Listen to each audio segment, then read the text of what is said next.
마가복음 14장을 함께 봅니다.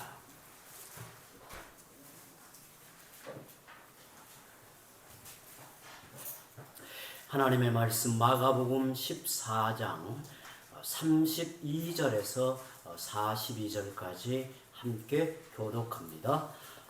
그들이 겟세마네라 하는 곳에 이르매 예수께서 제자들에게 이르시되 내가 기도할 동안에 너희는 여기 앉아 있으라 하시고 베드로와 야고보와 요한을 데리고 가실새 심히 놀라시며 슬퍼하사 말씀하시되 내 마음이 심히 고민하여 죽게 되었으니 너희는 여기 머물러 깨어 있으라 하시고 조금 나아가사 땅에 엎드려 될 수 있는 대로 이때가 자기에게서 지나가기를 구하여 이르시되 아빠 아버지여 아버지께는 모든 것이 가능하오니 이 잔을 내게서 옮기시옵소서. 그러나 나의 원대로 마시옵고 아버지의 원대로 하옵소서 하시고 돌아오사 제자들이 자는 것을 보시고 베드로에게 말씀하시되 시몬아 전하냐 너가 한 시간도 깨어 있을 수 없다냐. 시험에 들지 않게 깨어 있어 기도하라. 마음에는 원이로되 육신이 약하도다 하시고 다시 나아가 동일한 말씀으로 기도하시고 다시 오사 보신즉 그들이 자니 이는 그들의 눈이 심히 피곤함이라. 그들이 예수께 무엇으로 대답할 줄 알지 못하더라. 세 번째 오사 그들에게 이르시되 이제는 자고 쉬라. 그만 되었다. 때가 왔도다. 보라 인자가 죄인의 손에 달리느니라. 우리 함께 읽습니다. 일어나라 함께 가자. 보라 나를 파는 자가 가까이 왔느니라. 아멘. 아멘.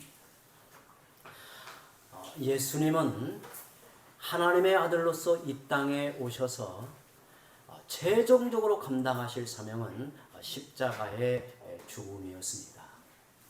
모든 인생이 경험할 죽음과는 달리 그분은 그분의 궁극적 사명, 최종적인 사명이 죽음에 있었습니다. 우리와 같은 사람의 몸을 입으시고 짧은 한 생애를 사셨는데 그 인생의 목적은 삼위 하나님의 큰 뜻을 이루심에 있었습니다. 삼위 하나님의 큰 뜻은 창세 전에 우리를 위해 세우신 구원 언약이라 할 수 있습니다. 성부 하나님, 성자 그리스도, 성령 하나님께서 창세 전에 이 세상이 지어지기 전에 하나님이 택하여 구원하실 백성을 어떻게 구원의 은혜를 베푸실까를 의논하여 정한 이 약속, 협약을 이루시기 위하여 그리스도께서 이 땅에 오셨고 그 마지막 사명에 죽음이 있었다는 겁니다. 그런데 예수님은 이렇게 막중한 일을 앞두시고 제자들과 함께 마지막 겟세마네 동산에 가십니다. 십자가의 죽음을 앞둔 예수님은 제자들과 함께 기도하기를 원하셨고 엎드려 온몸을 쥐어짜듯이 힘을 다해 부르짖고 간구하셨습니다. 그것이 겟세마네 동산에서 이루어졌는데 오늘 우리에게 주는 의미가 무엇인가? 겟세마네가 우리에게 주는 의미가 무엇인가를 함께 살펴보려고 합니다. 예수님은 제자들과 함께 마가의 다락방에서 마지막 만찬을 마친 후에 기드론 골짜기를 지나 겟세마네 동산에 이르십니다. 겟세마네라는 이 말은 기름을 짜다, 기름을 쥐어 짜다 이런 의미가 겟세마네라고 합니다. 이 동산은 감람산 아래에 위치하여 있는데 거기에는 감람나무가 많았고 그 감람 기름을 짜는 곳이 많았다고 합니다. 지금도 그곳에는 감람나무가 많은데 그 중에 어떤 나무는 수백 년이 넘는 나무도 있다고 해요.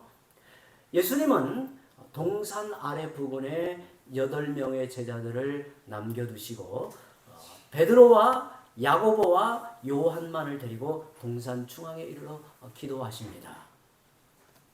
마가는 그때 기도하시는 예수님의 마음이 어떠했는가를 분명히 우리에게 보여주는데요. 33절을 보시면 베드로와 야고보와 요한을 데리고 가실 때 심히 놀라시며 슬퍼하사 그랬습니다. 예수님의 심정을 이렇게 표현한 거예요. 십자가를 앞둔 예수님의 마음은 형언할 길이 없었어요. 우리도 살아가다 보면 정말 경황이 없는 어떤 일을 맞닥뜨리게 될 때 내 마음을 형언할 수 없는 그런 지경에 이르기도 하는데, 이 모든 인생이 경험한 무엇과도 비교할 수 없는 그 예수 그리스도의 마음이 이렇게 표현되고 있습니다. 우리는 예수님을 생각하면 우리와는 다른 하나님의 아들로서의 신성을 떠올리기 쉬워요. 우리는 예수님 하면 우리와 다른 분, 우리와 다른 분이라는 말은 그분이 우리와 같은 인생으로 오셨지만, 인간의 몸을 입으셨지만 그분은 본래 하나님이시니, 우리와 다른 하나님이시니, 이런 생각을 갖기 쉽단 말이죠. 그러나 겟세마네 예수님에게는 한 인간의 연약함만을 보게 돼요. 한 인간의 연약함을 보게 된단 말입니다. 예수님은 하나님의 능력으로 십자가를 지신 것이 아닙니다. 우리와 똑같은 인간의 연약함을 지닌 채 고난의 잔을 받으시는 겁니다. 하나님의 능력을 사용할 수 있다면 무슨 문제가 되겠습니까? 그러나 예수님은 그렇게 하지 않으셨습니다. 아니, 그렇게 하실 수가 없는 겁니다. 주님은 우리를 대신하여 십자가를 치셔야 했기 때문입니다. 예수님은 조금도 신성을 사용하실 수가 없었습니다. 그래서 심히 놀라며 슬퍼하사라고 했어요. 심히 놀라며 슬퍼하사. 저는 언젠가 그 유튜브 영상을 통해서 사형을 앞둔 이 죄수, 그래서 사형장에 이렇게 인도되어 가는 이 장면을 본 적이 있는데, 어떤 죄수는 사형장에 끌려가듯이 가는데 정신을 잃어버린다고 해요.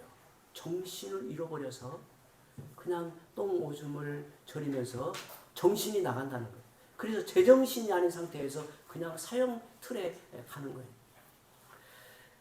물론 예수님과 비교할 수 없지만 예수님은 인류의 모든 죄짐을 짊어지고 그 죄값을 받는 저주의 형벌을 당하는 십자가 앞에 서실 때 그 예수님이 느껴야 되는, 예수님이 받는 중압감이라고 하는 것은 말로 다 할 수 없는 거예요.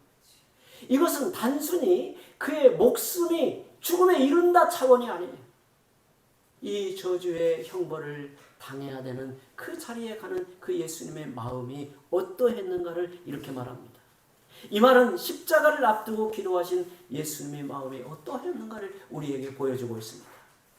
예수님이 져야 할 십자가는 너무 두려운 저주의 형벌임을 아셨기 때문에 심히 놀라고 슬퍼하셨다는 거예요.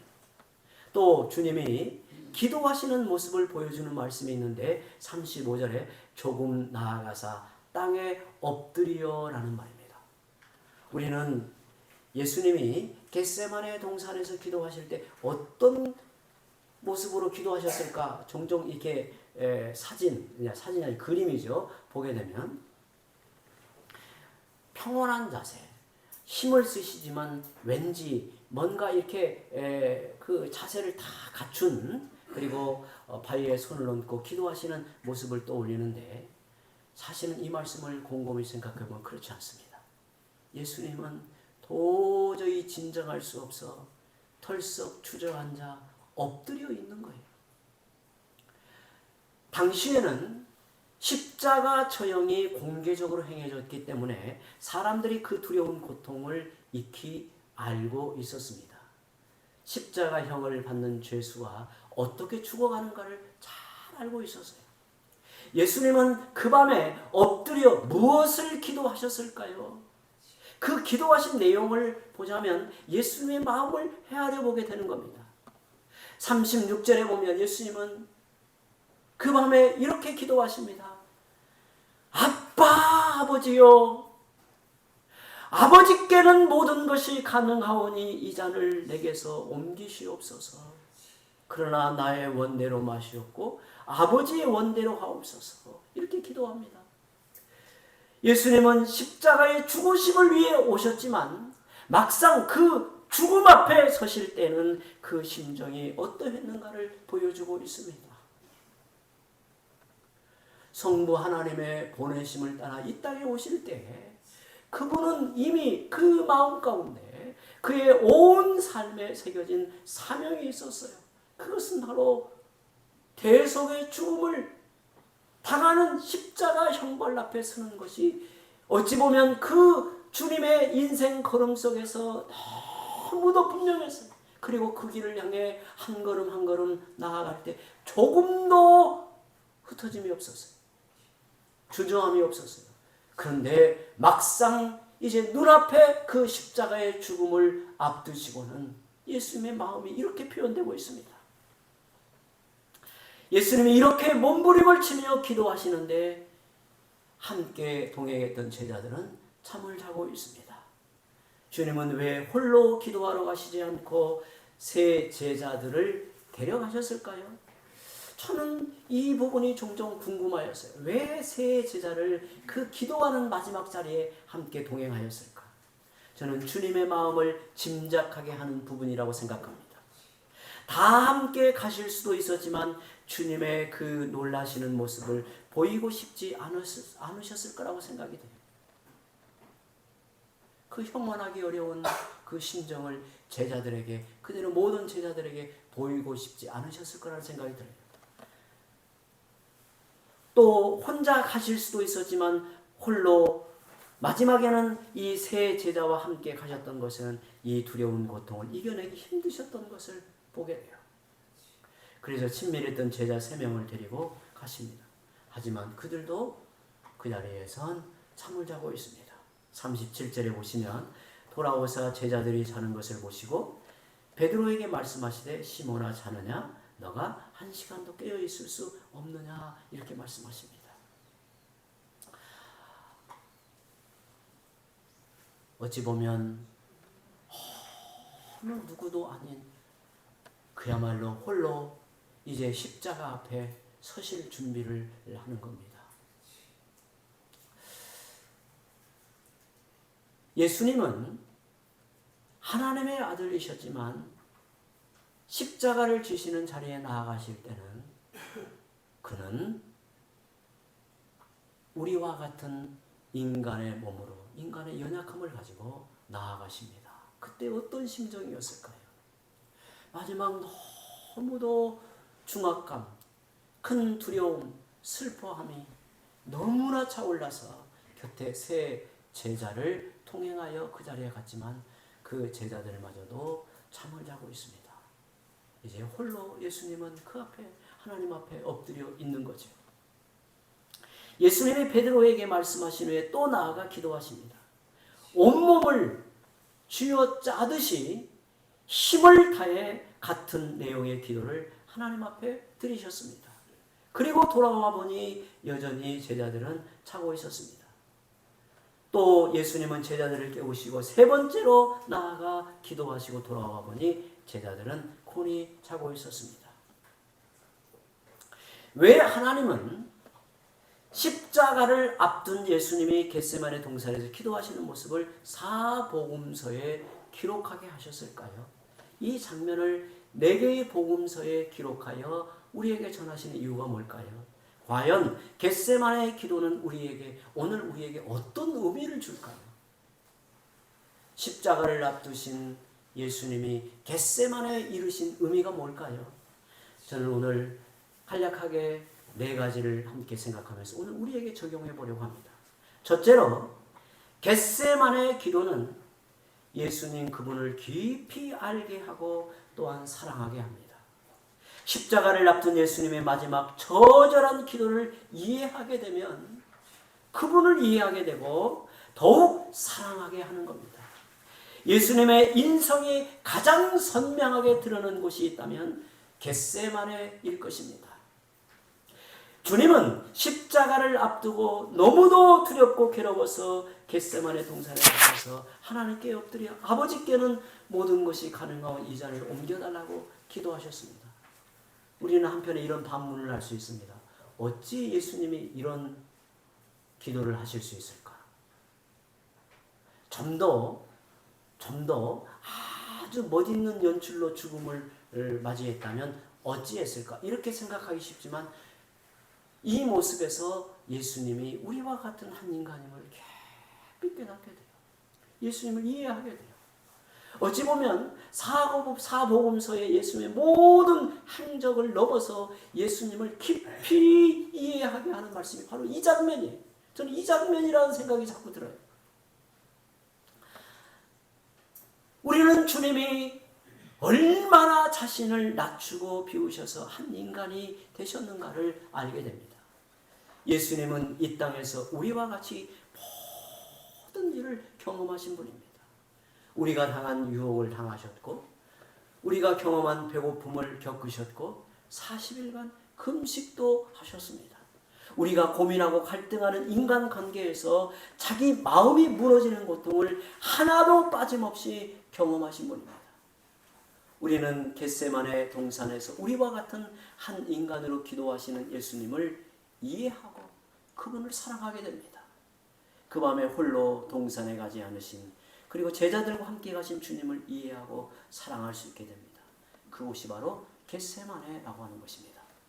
히브리서 5장 8절에서 10절 우리 함께 그 주님이 우리의 대제사장 되시는데 어떻게 말씀하는가 한번 읽어봅니다. 시작. 그가 아들이시면서도 받으신 고난으로 순종함을 배워서 온전하게 되셨은즉 자기에게 순종하는 모든 자에게 영원한 구원의 근원이 되시고 하나님께 멜기세덱의 반차를 따른 대제사장이라 칭하심을 받으셨느니라.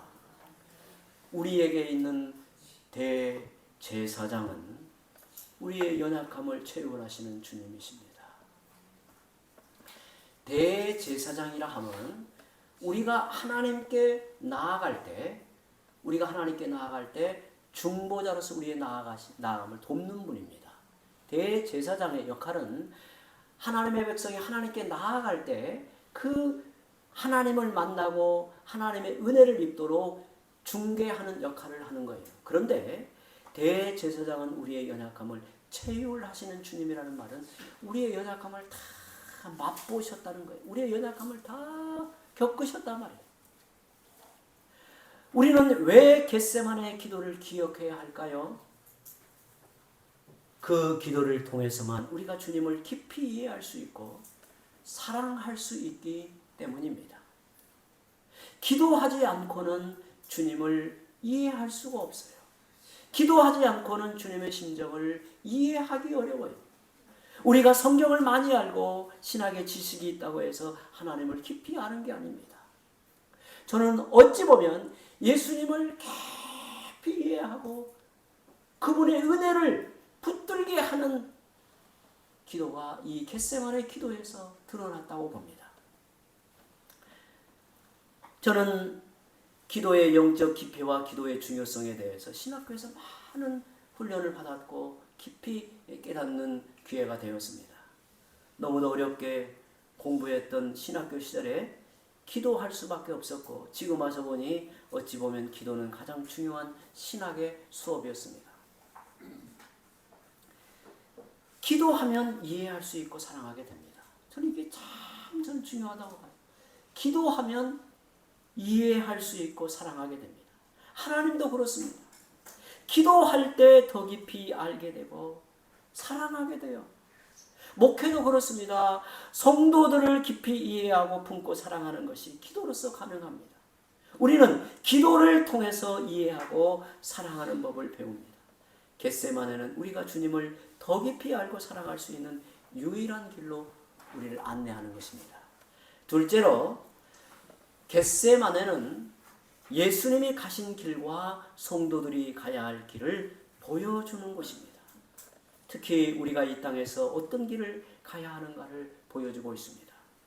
예수님은 십자가를 앞두고 왜 겟세마네에 이르셨을까요? 왜 예수님은 십자가를 앞두고 겟세마네를 지나가셨을까요?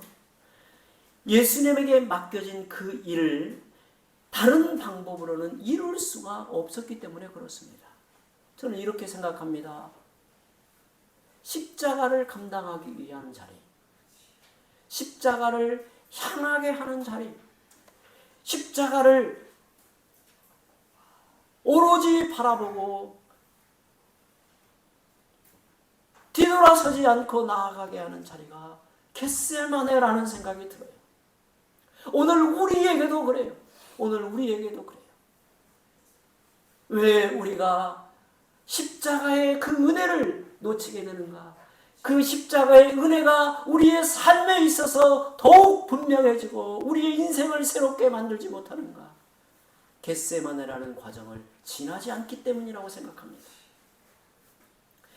물론 예수님께는 편하고 고통이 없는 방법도 있었을 것입니다.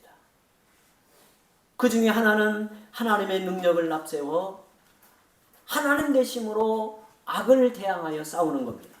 칼로서 악을 정복하는 거죠. 그러나 예수님은 그렇게 하지 않으셨습니다. 또 하나는 세상을 등지고 도피하여 조용히 기도하시며 하나님이 친히 이 땅의 모든 악을 징벌하실 때까지 숨어 계시는 겁니다. 사실 많은 유대인들이 그 길을 택하였습니다. 그러나 예수님은 죄와 싸워 승리하기 위해 십자가의 길로 가십니다. 죄와 죽음에서 허덕이는 인생을 구원하는 유일한 방법은 자신이 죄와 죽음을 짊어지고 하나님의 진노의 잔을 마시는 것입니다. 주님은 도피하지 않으시고 무력으로 싸우지도 않으셨습니다. 죄인들을 품으시고 죄인들을 향한 진노의 잔을 대신 받으셨습니다. 그리고 끝까지 그들을 사랑하셨습니다. 이는 바로 겟세마네의 결단이라고 봅니다. 또한 이것은 우리가 걸어야 할 길을 보여주고 있습니다. 나에게 상처를 입힌 사람을 용서하고 나를 속인 자를 용납하고 나를 핍박한 사람을 축복하는 길입니다. 그것이 바로 겟세마네의 길입니다. 우리가 어떻게 그 길을 걸어갈 수 있습니까? 겟세마네의 기도가 아니고는 불가능합니다. 사랑하는 성도 여러분, 우리가 참 신자됨의 길을 갈 때 우리에 대한 오해를 어찌 다 해명할 수 있겠습니까? 비난과 험담을 피해갈 수 있습니까? 우리는 맞서 싸울 수도 있고 외면하여 숨을 수도 있습니다. 하지만 그것은 우리에게 주어진 길이 아닙니다. 예수님이 걸어가셨던 길이 아닙니다. 사랑하며 용납하고 참고 기다리는 것이 겟세마네의 교훈입니다. 셋째로 겟세마네는 주님을 따르는 우리의 걸음을 인정받는 곳이라고 생각합니다. 우리가 싸우거나 회피가 아닌 십자가의 길을 가면 우리에게 어떤 일이 일어날까요? 배반과 상처와 눈물과 마음의 고통이 따릅니다. 우리는 그 길이 쉽지 않음을 알고 있습니다. 혹여나 여러분에게 이런 아픔이 있습니까? 우리의 죄 때문이 아니라 주님을 따르는 길에 이런 아픔이 있거든 담대하십시오. 우리는 잘못된 길에 있는 게 아니라 지금 옳은 길을 가고 있는 것입니다. 겟세마네는 우리가 가는 그 길을 확인하는 곳입니다. 어느 때는 그 길의 사면이 어둠일 수 있습니다. 외로운 길이기도 합니다. 하지만 우리들 앞에 가신 믿음의 선조들은 묵묵히 그 길을 향했습니다. 주님을 따르는 믿음의 사람들은 다 그 길로 향했습니다. 마지막으로 겟세마네는 기도의 깊이와 능력을 배우는 훈련장입니다.